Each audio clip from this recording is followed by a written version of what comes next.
আসসালামু আলাইকুম।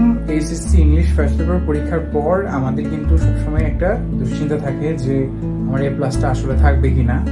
তো আমরা যদি একটু কেয়ারফুল হই তাহলে কিন্তু আমরা সেকেন্ড পেপার দিয়ে আমাদের ফার্স্ট পেপারের যে ঝামেলাগুলো আছে সেগুলো কিন্তু আমরা কভার করে ফেলতে পারি। এখন প্রশ্ন হচ্ছে যে তাহলে আমরা এই যে সেকেন্ড পেপার এক্সামটা আছে এটা কিভাবে এই স্বল্প সময়ের ভিতর সুন্দরভাবে প্রিপারেশন নিব, চলো সেই বিষয়টা নিয়ে আজকে আমরা একটু আলোচনা করি। সবার পূর্বে একটা কথা বলে রাখতে চাই, যেটা ইংলিশে এ প্লাস পাওয়াটা কিন্তু তোমার একটা স্ট্র্যাটেজির ব্যাপার। এখানে তুমি যদি জাস্ট একটু স্ট্র্যাটেজিক হও অল্প সময়ের ভিতরে এ প্লাস তোলা কিন্তু খুবই সহজ। তুমি ইনফ্যাক্ট 85 মার্কস তুমি ইজিলি তুলতে পারবা। সেকেন্ড পেপারে নাম্বারগুলো অনেক বেশি পরিমাণ স্ট্র্যাটিফাইড, কারণ হচ্ছে তুমি দেখো গ্রামারের প্রায় 60 নাম্বার আছে এবং তুমি যদি চাও এই 60-র ভিতর তুমি 55 প্লাস কিন্তু খুব সহজেই রাখতে পারবে, একটু স্ট্র্যাটেজিক হতে পারবে। আমি এখানে সবগুলো হ্যাকস তোমাদেরকে দিয়ে দেওয়ার চেষ্টা করছি। ফার্স্ট যে হ্যাকটা আমি তোমাদেরকে দিব, যেখানে কোন জিনিসটা তুমি বেশি গুরুত্ব দিয়ে পড়বা, যে তোমার পরীক্ষা চলমান আছে অথবা তুমি পরীক্ষার জন্য প্রিপারেশন নিচ্ছ, হ্যাঁ সেই ক্ষেত্রে আমি ফার্স্টে যে জিনিসটা তোমাকে বলবো সেটা হইতেছে যে তুমি এই যে কমপ্লিটিং সেন্টেন্স যেটা আছে এটা একটু গুরুত্ব দাও। এখানে দেখো 10 মার্ক অ্যালোকেটেড করা আছে, অনেক হিউজ পরিমাণ একটা মার্ক কিন্তু অ্যালোকেটেড আছে হচ্ছে এই যে ক্লজেস এবং ফ্রেজেস দিয়ে সেন্টেন্স কমপ্লিশনে। এই সেন্টেন্স কমপ্লিশনগুলো আমরা করবো কিভাবে?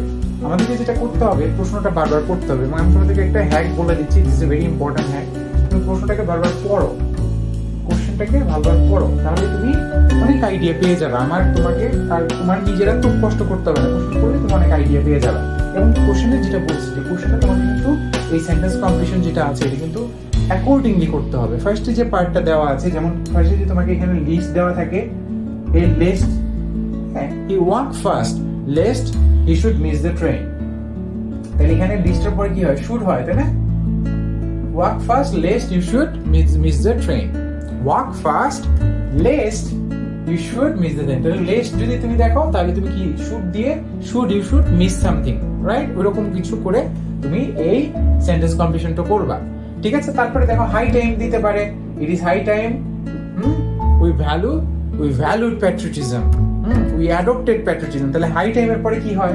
হাই টাইমের পরে কিন্তু পাস্ট হয়, সাধারণত অতীত হয়, তাই না? It is high time we valued patriotism, we patronized, patronize তোমার কি প্যাট্রিয়টিজম। তাহলে হাই টাইমের পরে কি আমরা পাস দিব। এরকম ভাবেই প্রত্যেকটা সেন্টেন্সে তুমি দেখবা সুন্দর এরকম একটা স্ট্রাকচার আছে। ঠিক একই ভাবে তুমি দেখবা যে অনেক সময় এই যে উইচ, ওয়েন, এই ধরনের জিনিসপত্রগুলো এখানে দ্যাট, এগুলো আমরা ইউজ করে সেন্টেন্স গুলো করবো। একটা জিনিস খেয়াল করবো, এখানে তোমার কোনো সফিস্টিকেটেড বা খুব কঠিন কোনো সেন্টেন্স করার কিন্তু প্রয়োজনীয়তা নেই। বরং যে জিনিসটা প্রয়োজনীয়তা আছে যে তুমি এখানে যে সেন্টেন্সটা লিখছ সেটা গ্রামাটিক্যালি কারেক্ট হচ্ছে কিনা, জটিল কিছু তোমার এখানে লেখার দরকার নেই। শুধু জাস্ট এই যেখানে ওরা যে জিনিসটা দিয়েছে সেটার সাথে এটার ইকুইলিব্রিয়াম বা ভারসাম্যটা তুমি রাখতে পারছো কিনা ওটা দেখলেই তোমার কিন্তু এই সেন্টেন্স কমপ্লিশনে তুমি 10 মার্ক তুমি পেয়ে যাবা। এটা তোমার জন্য খুবই হেল্পফুল হবে। এটার দিকে একটু বেশি গুরুত্ব দাও 18 নাম্বার কোশ্চেনটার। ওকে, চলো আমরা পরের পার্টে চলে যাই।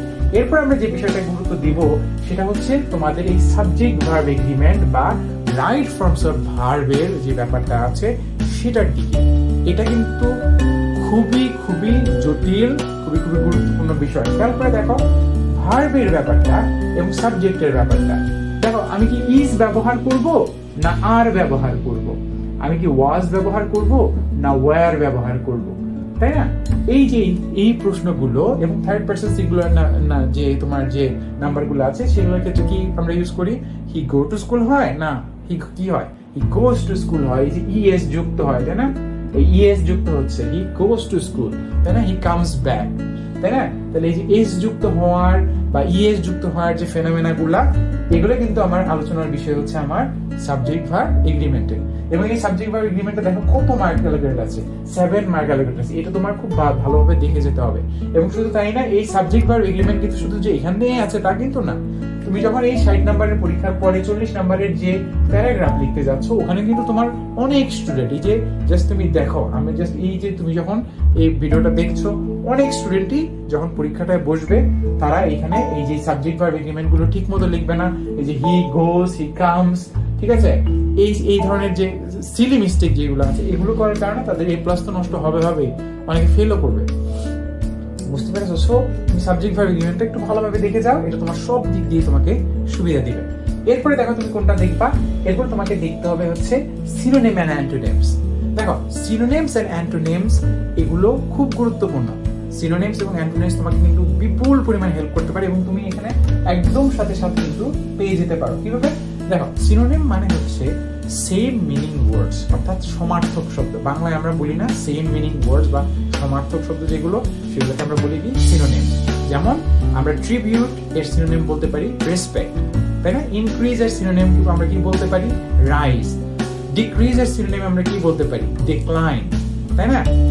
আমরা এরপরে তোমার আরো প্রচুর এরকম ওয়ার্ড আছে না, যে তোমার প্রত্যেকটা জিনিসেরই, যেমন সাইন বা সিম্বল এর সিনোনিম আমরা বলতে পারি কি? এমব্লেম, তাই না? তো এই ধরনের সিনোনিম কিন্তু প্রচুর রয়েছে। এখন চলো অ্যান্টোনিম নিয়ে আলোচনা করি। অ্যান্টোনিম মানে কিন্তু বিপরীত শব্দ, অর্থাৎ তুমি একটা শব্দ, আমি বললাম রেসপেক্ট, ঠিক আছে? রেসপেক্টের সিনোনিম হচ্ছে ট্রিবিউট, কিন্তু অ্যান্টোনিম বা বিপরীত যেটা সেটা হচ্ছে কিন্তু ডিসরেসপেক্ট অথবা ডিসঅনার, তাই না? তাহলে এই যে অ্যান্টোনিম গুলো, রিচ এর অ্যান্টোনিম কি? পোর, তাই না? তারপরে আমরা কি বলতে পারি? সফিস্টিকেটেড, এটার অ্যান্টোনিম কি? আনসফিস্টিকেটেড বা নাইভ, তাই না? তাহলে এই যে অ্যান্টোনিম গুলো, বিপরীত পার্থক্য যে শব্দগুলো, সেগুলো কিন্তু আমাদেরকে জানতে হবে। চলো আমরা তোমাদেরকে দু একটা সিনোনিম অ্যান্টোনিমের উদাহরণ দিচ্ছি, যেটা তোমাদেরকে খুব পরিমাণ হেল্প করবে। দেখো আমরা বলতে পারি যে সাকসেস এর অ্যান্টোনিম হচ্ছে কিন্তু ফেইলিয়ার। আমরা ফার্স্টে আগে সিনোনিম গুলো চলে আলোচনা করি, তাহলে ভালো হবে, সুন্দর হবে।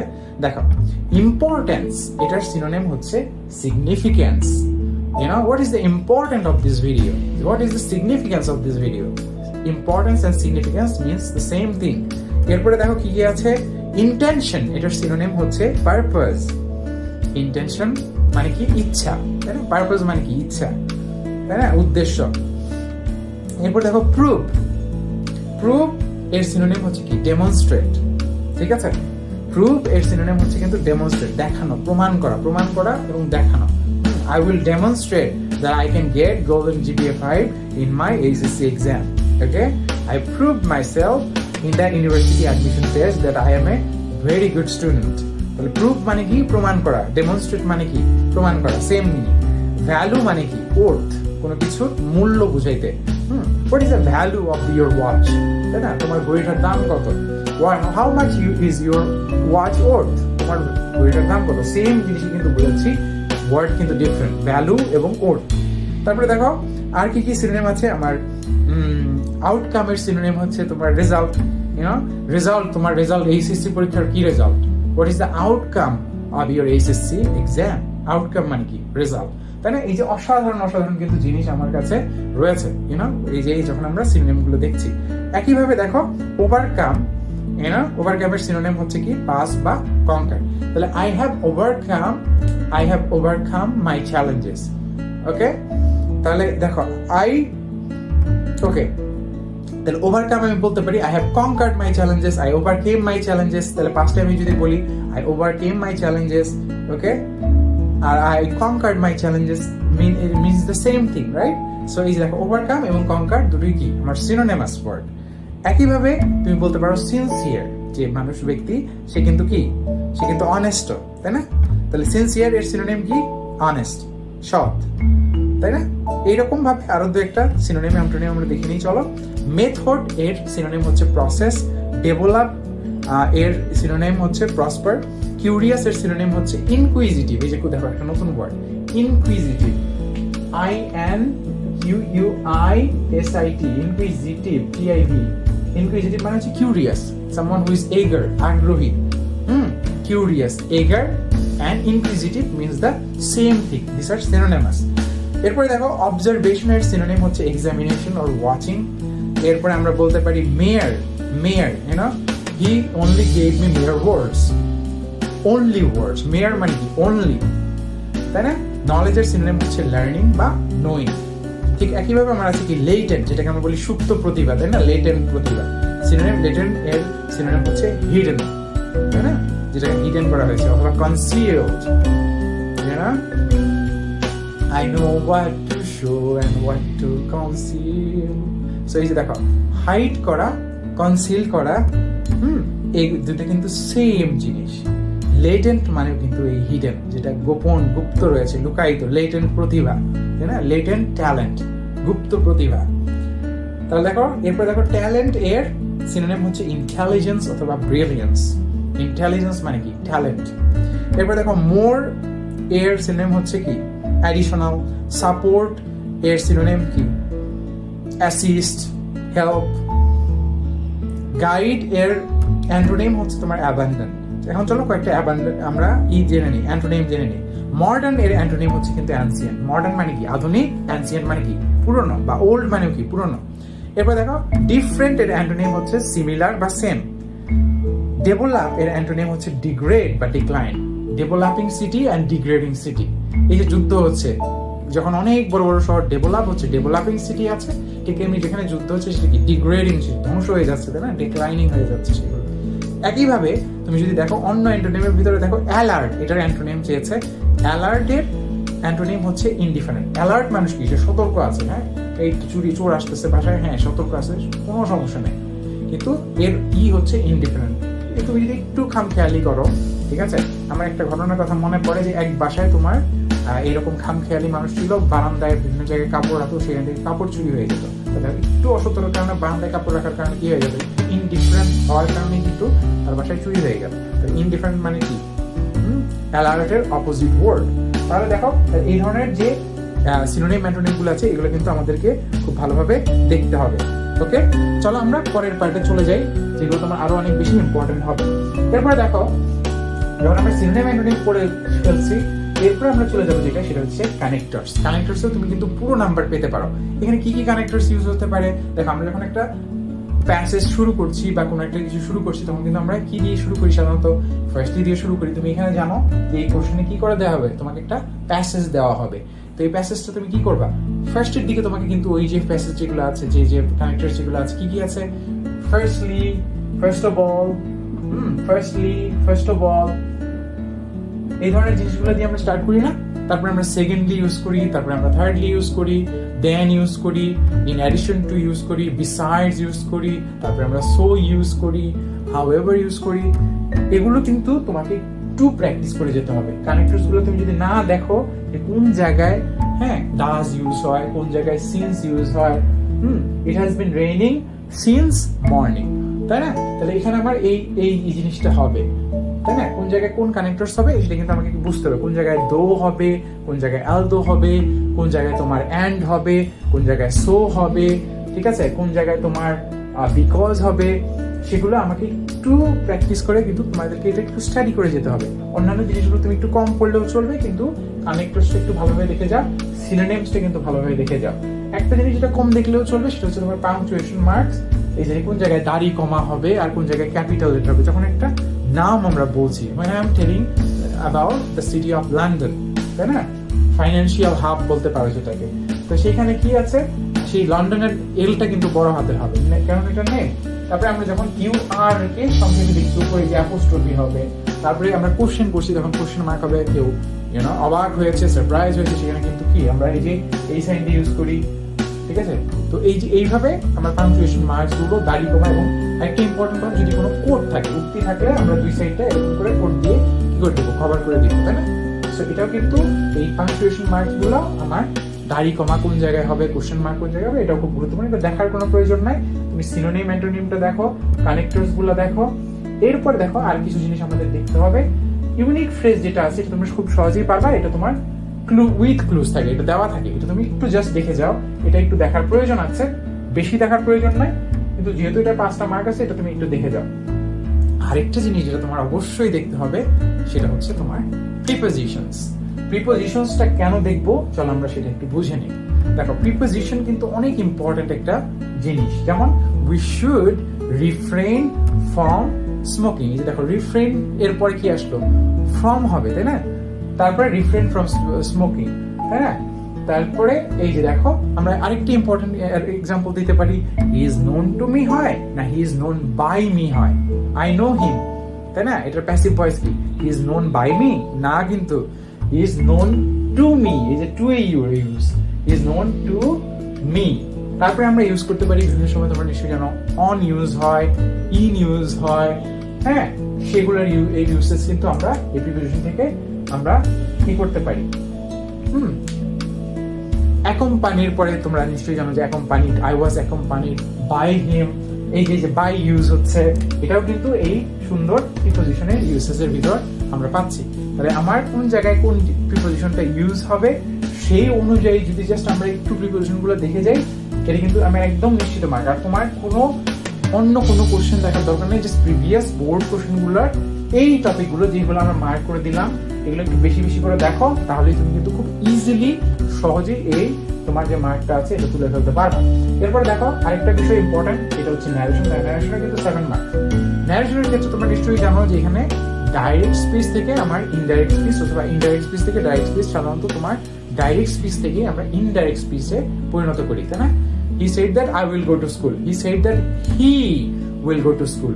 তাহলে এটা কিন্তু ওই যে অনেকটা তুমি বলতে পারো যে তোমার এখানে আমি জাস্ট সাবজেক্টটা চেঞ্জ করে দিলাম। He said that I will go to school, সেটাকে আমরা কি করে দিলাম? He said that he will go to school, তাই না? তাহলে এই যে জিনিসটা, তারপরে দেখো স্যার থাকলে আমরা কি বলবো?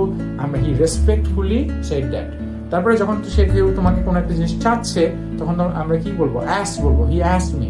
ঠিক আছে, যখন তুমি কেউ তোমাকে কোনো একটা জিনিস, তোমরা নিশ্চয়ই জানো এই যে আমরা যখন ন্যারেশনের ভিতর কোনো কিছু অ্যাস্ক করে, কোনো কিছু তোমার কাছে জিজ্ঞেস করে, what's your name, he asked me my name. তারপরে যখন তোমার এখানে আরেকটা ইম্পর্টেন্ট জিনিস আছে কি বলতো, সেটা হচ্ছে যে এই যে ন্যারেশনের ভিতর যদি তোমার টুমরো থাকে, I will, he said that I will come tomorrow, তাই না? He said that he will come the next day. তাহলে এই যে দেখো নেক্সট ডে, প্রিভিয়াস ডে, তাই না? এই যে এইরকম ভাবে যে আমার সেন্টেন্স ওয়ার্ড এইভাবে এগুলো চেঞ্জ হয়, তাই না? সার্ট থাকলে কি হয়? রেসপেক্টফুলি অ্যাড হয়। এইগুলোর মাধ্যমে কিন্তু আমরা এই ন্যারেশনটা মাস্টার করে ফেলতে পারি। ন্যারেশনটা একটু দেখে যাওয়ার চেষ্টা করবো। ন্যারেশন খুব বেশি যদি পারো, খুব বেশি দেখার দরকার নেই, এবং অন্য জিনিসগুলো বেশি দেখবা, কিন্তু ন্যারেশনটা একটু দেখে যেও। ন্যারেশনটা খুব গুরুত্বপূর্ণ। এরপর দেখো ইউজ অফ মডিফায়ার্স, এটা খুব সহজ। ফার্স্টলি ইউজ হতে পারে এই যে LY যুক্ত যে ওয়ার্ডগুলো ইউজ হয়, এগুলো এই তোমার মডিফায়ার্স ইউজ হয়। ফার্স্ট, সেকেন্ড, আরো বেশ কিছু কি আছে, নাউনের ইউজেস আছে। প্যাট্রিয়টিজম, কোন জায়গায় IASM যুক্ত ওয়ার্ড ইউজ হবে, সেগুলো কিন্তু কোথায় আসবে? আমার এই মডিফায়ার্স এর ভিতরে এসে পড়বে। মডিফায়ার্সটা একটু দেখো, বেশি দেখার দরকার নেই, বাট এখানে তোমার মডিফায়ার্সটা দেখে যাওয়ার দরকার আছে। আচ্ছা, এরপরে দেখো ইউনিক ফ্রেজের যে কথা যেটা বললাম, এটাও তোমাদের দেখা দরকার আছে। এখন শোনো, ইংলিশ পরীক্ষায় তাহলে ক্লাস কিভাবে নিশ্চিত হবে? এখন চলো হ্যাকসগুলো, গোপন হ্যাকসগুলো বলে দেবো। 1 নম্বর জিনিস যেটা দেখো, তোমার মনে রাখতে হবে তোমার ইংলিশ সেকেন্ড পেপার পরীক্ষায়, এবং মোস্ট ইম্পর্টেন্টলি যদি তুমি ক্লাস নিশ্চিত করতে চাও, এটার ব্যাকবোন হচ্ছে কিন্তু এই গ্রামার পার্টটা। গ্রামার পার্টটাকে তোমার যেটা করতে হবে, খুব দ্রুত দিয়ে তোমাকে কম্পোজিশন বা প্যারাগ্রাফগুলোকে পুরোপুরি লিখতে হবে। কথাটা বোঝো, পুরোপুরি না লিখলে কিন্তু তুমি জীবনেও এই পরীক্ষাটা ভালো করতে পারবা না, নেভার, কোনোদিনও সম্ভব না। তাহলে ওটা পুরোপুরি ভাবে অ্যান্সার করবা। কিন্তু আমার এখানে একটা ক্লু, আমি তোমাকে একটা হ্যাক বলবো, ওটা করার পরেও তুমি মিনিমাম 20 মিনিট সময় যাতে তোমার হাতে থাকে এইভাবে পরীক্ষাটা দাও।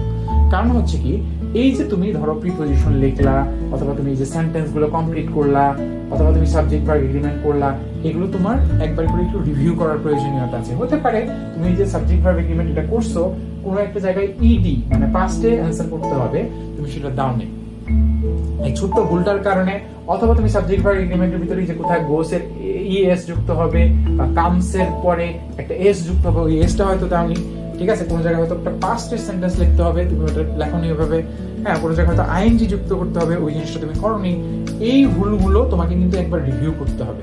মনে রাখো, ইংলিশ সেকেন্ড পেপার তুমি যদি খুব ভালো মার্ক পেতে চাও, তোমাকে একটা রিভিশন টাইম রাখতে হবে, মিনিমাম 20 মিনিটস, অথবা তুমি 25 মিনিটসও রাখতে পারো যদি তুমি একটু চালাক হও। দেন দেখো, তুমি ন্যারেশনের জিনিসটা একটু খেয়াল করবে যে এখানে যে আমরা যেভাবে ডাইরেক্ট স্পিচ থেকে ইনডাইরেক্ট স্পিচে চেঞ্জ করি, তখন কি যে চেঞ্জটা, যে স্ট্রাকচারাল চেঞ্জটা আমার করতে হয়, তুমি কি এক্স্যাক্টলি ওইভাবে করছো কিনা, আর কোনো ভুল হয়েছে কিনা, ঠিক আছে? এখানে দেখো, he says that he goes to school, এটার ক্ষেত্রে যেরকম হবে he said that he went to school, তখন কিন্তু অন্যরকম হবে। মানে বুঝতেই পারছো যে এখানে কিন্তু আমার যে রাইট ফর্ম অফ ভার্ব এবং টেন্সটা যেটা আছে, সেটা কিন্তু আমি অনেক সময় মেনটেন নাও করতে পারি।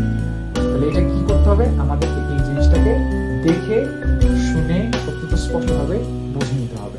আর যখন আমরা বুঝে নেব, তখনই কিন্তু আমাদের এই এক্সামটা খুব ভালো হবে। তাহলে আমরা রিভিউয়ের জন্য 20 মিনিট সময় রাখি। আর গুরুত্বপূর্ণ কথা, যখন তুমি ওই যে তোমার যে প্যারাগ্রাফস গুলো এবং অ্যাপ্লিকেশনস বা যে ধরনের রচনাগুলো যখন দেখছো, 40 মার্কসের যে রিটেন পার্ট আছে, সেই রিটেন পার্টে তোমাকে মনে রাখতে হবে যে এই যে সাবজেক্ট ভার্ব এগ্রিমেন্ট এটা কিন্তু তোমার ওখানেও মেনটেন করতে হবে। যে তুমি এই যে থার্ড পারসন সিঙ্গুলার যখন লিখছো তখন ইএস যুক্ত করছো কিনা, তোমার যে সেন্টেন্সের টেন্সটা ঠিক আছে কিনা, আর এই লেখাটাকে খুব বেশি বড় করার দরকার নেই, কিন্তু যে জিনিসটা লিখবা সেটা যত সম্ভব তথ্যবহুল এবং most importantly this is a very important thing to remember, use as best vocabulary as you can. You know, whatever vocabulary, sophisticated vocabularies, difficult words that you know, you must employ them. তোমাকে খুব ভালোভাবে ভোকাবুলারির যে ভান্ডারটা আছে, তোমার যে শব্দ ভান্ডারটা rich, তোমার শব্দ ভান্ডারের ভিতর যে অ্যাবাউন্ডেন্স আছে, সফিস্টিকেশন আছে, তুমি যে অনেক সুন্দর সুন্দর অনেক এই যে সিনোনিম অ্যান্টোনিম গুলো থেকে তুমি যে ওয়ার্ড গুলো পাচ্ছ, এই ওয়ার্ড গুলো ইভেন এখানে যে ওয়ার্ড গুলো পরীক্ষা আসবে ওগুলো যদি তুমি এই প্যারাগ্রাফ গুলোর ভিতরে বা এই যে তোমার যে কম্পোজিশন বা এই অ্যাপ্লিকেশন বিভিন্ন জায়গায় যদি সুন্দরভাবে ওই ওয়ার্ড গুলো ইউজ করতে পারো, তাহলে কিন্তু তুমি অলওয়েজ অনেক বেশি নাম্বার পাওয়া, যেখানে হয়তো একটা অর্ডিনারি স্টুডেন্ট যে এই ওয়ার্ড গুলোকে এই ভোকাবুলারি গুলোকে ইউজ করবে না, সে অলওয়েজ কম নাম্বার পাবে তোমার চেয়ে।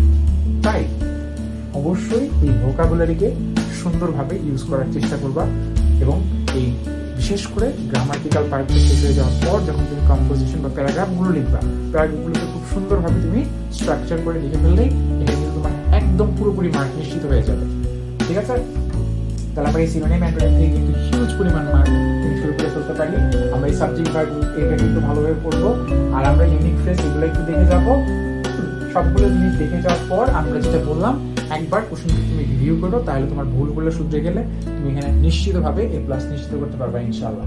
ওকে, তাহলে আমরা এখানে তোমার সেকেন্ড পেপারের একটা সুন্দর গাইডলাইন্স দিয়ে দিলাম, তোমরা খুব সুন্দরভাবে পড়ো। আরেকটা কথা বলে রাখবো, তোমার টাইমের এই যে তোমার হোল টাইমটা আছে ইংলিশ সেকেন্ড পেপার পরীক্ষার আগে, এটা 90% সময় ব্যয় করা হচ্ছে গ্রামারের পিছনে। গ্রামাটিক্যাল যে বিষয়গুলো আছে এই 60 মার্কটাকে তুমি ভালো করার চেষ্টা করো।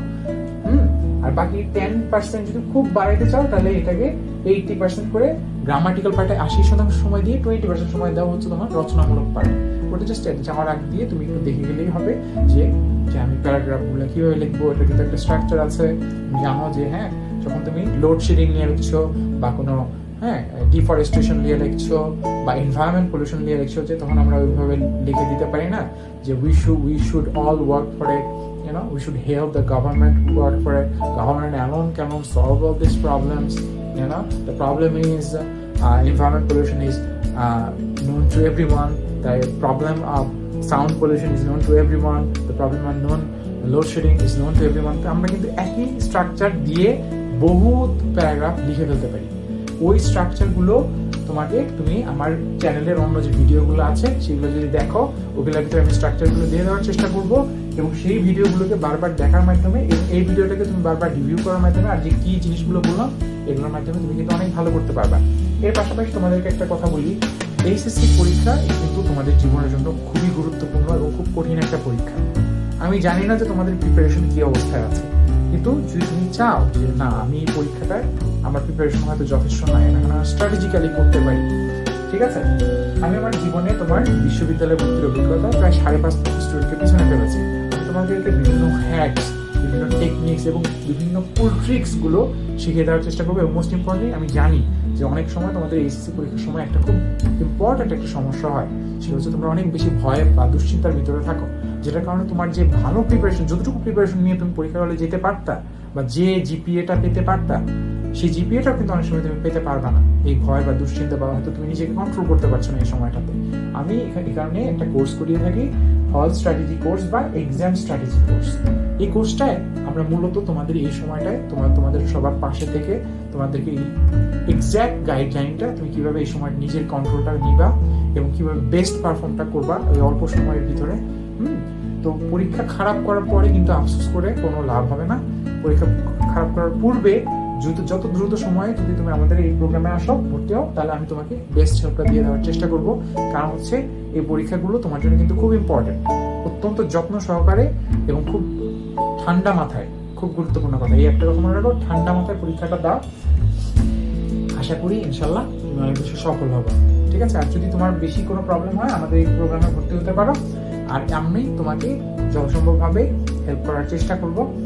আর সবচেয়ে বড় বিষয় হচ্ছে যে তোমার যে সাবজেক্টটাই তুমি দুর্বল, এসএসসি পরীক্ষা বা যে কোনো পরীক্ষার ক্ষেত্রে বিশেষ মনে রাখবা যে সাবজেক্টটা দুর্বল, ওই সাবজেক্টের পরীক্ষা কিন্তু তোমার সবচেয়ে খারাপ হবে। সো ওই সাবজেক্টটার ব্যাপারে ভালোভাবে রিভিউ করে নিও। ইংলিশ পরীক্ষাটা তোমাদের জন্য কিন্তু খুব ডিফিকাল্ট পরীক্ষা না, একটু স্ট্র্যাটেজিকভাবে পরীক্ষা দাও, ইনশাল্লাহ তোমরা অনেক বেশি সফল হতে পারবে। তোমাদের সবাইকে অসংখ্য ধন্যবাদ। আল্লাহ হাফেজ।